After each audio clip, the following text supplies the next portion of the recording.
Hello കൂട്ടുകാരെ, ഇന്ന് നമുക്ക് ഒരു കടലക്കറി ആവാം. അതിനു വേണ്ടി തലേ ദിവസം കടല കുതിരാൻ വെള്ളത്തിലിട്ട് വയ്ക്കണം. ഒരു കുക്കറിൽ കടലയും വെള്ളവും ഇഞ്ചി, വെളുത്തുള്ളി, ഉപ്പ് എന്നിവ ചേർത്ത് നന്നായി വേവിക്കുക. അതിന് കുക്കറിലൊരു 6 വിസിലെങ്കിലും വരണം, കടല നന്നായി വേവുന്നതിന് വേണ്ടിയിട്ട്. നിങ്ങൾ കടലക്കറി തേങ്ങ അരച്ചാണോ ഉണ്ടാക്കുന്നത്? എന്നാൽ ഇന്ന് നമുക്ക് തേങ്ങയില്ലാതെ കടലക്കറി ഉണ്ടാക്കാം. ചപ്പാത്തിയുടെ കൂടെയും പുട്ടിൻ്റെ കൂടെ, അപ്പം എല്ലാത്തിൻ്റെ കൂടെയും നല്ലൊരു കോമ്പിനേഷൻ ആയിരിക്കും ഈ കടലക്കറി. അതിനുവേണ്ടി ഒരു പാൻ അടുപ്പത്ത് വെച്ച് അതിൽ കടുകും, മുളകും, പെരിഞ്ചീരകവും, പച്ചമുളകും, ഇഞ്ചി, വെളുത്തുള്ളി എന്നിവയിട്ട് നന്നായി വഴറ്റി അതിനുശേഷം കുറച്ച് സവാളയും ചേർത്ത് നന്നായി ഇളക്കി യോജിപ്പിക്കുക. സവാള നന്നായി മൂക്കുന്നതിന് വേണ്ടി അതിനകത്തേക്ക് കുറച്ച് ഉപ്പ് ആഡ് ചെയ്യുക. ഉപ്പ് ആഡ് ചെയ്യുമ്പോൾ സൂക്ഷിക്കണം, നമ്മൾ കുക്കറിൽ ഉപ്പ് ആഡ് ചെയ്തിട്ടുള്ളതാണ്.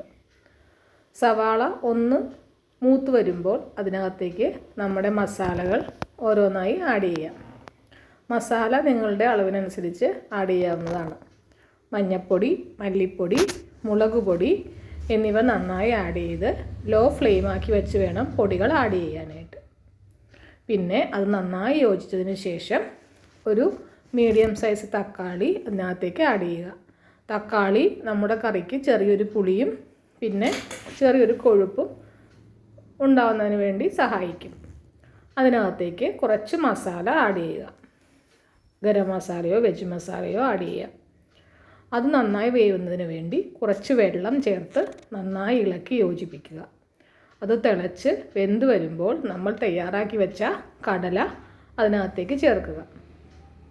അത് നന്നായി തിളച്ച് കുറുകി വരുമ്പോൾ അതിനകത്തേക്ക് കുറച്ച് കടല പേസ്റ്റ് പോലെ അരച്ച് അതിനകത്തേക്ക് ആഡ് ചെയ്യുക.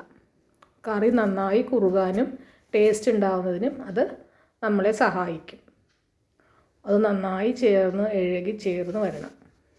നന്നായി തിളച്ച് കഴിയുമ്പോൾ അതിനകത്തേക്ക് കുരുമുളക് ആഡ് ചെയ്യുക.